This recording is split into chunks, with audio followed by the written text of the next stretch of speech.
नमस्ते प्रणाम। आप लोग सुनिए, मैं एक माड़ो गीत है बेटी विवाह, उसी को गाने जा रही हूँ। आप लोग फुल वॉच करके देखिए और सपोर्ट करिए आप लोग।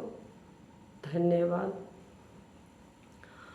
अरे कोई सन बढ़ैया तोरे बाड़े हो पापा, माड़ो के बासना छलन।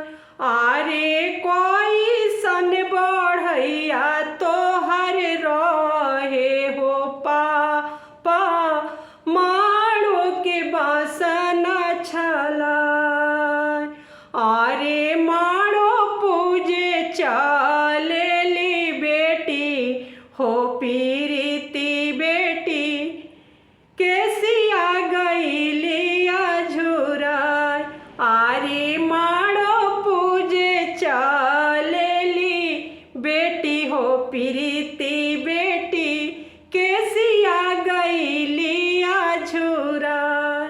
अरे माड़ावा के उठे लोते देखे ले कमले सा पापा, आँखिया झरा झरी लोर। अरे माड़ावा के ओते ओते देखे ले कमले सा पापा, आँखिया झरा झरी लोर। अरे इतना सुंदर धिया हम के करा के साओ पाबी, के ये करी है प्रतिपाल। अरे इतना सुंदर धिया हम के करा के साओ पाबी, के ये करी है प्रतिपाल। अरे घोड़ावा चढ़ल अइले दुल्हा कवन दुल्हा, ससुर आगे मीनती हमार।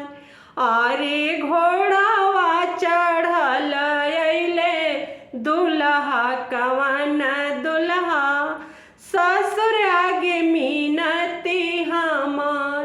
अरे ई धियावा ससुर हमारा के सौंपी, हम ही करब प्रतिपाल। अरे ई धियावा ससुर हमारा के सौंपी, हम ही करब प्रतिपाल।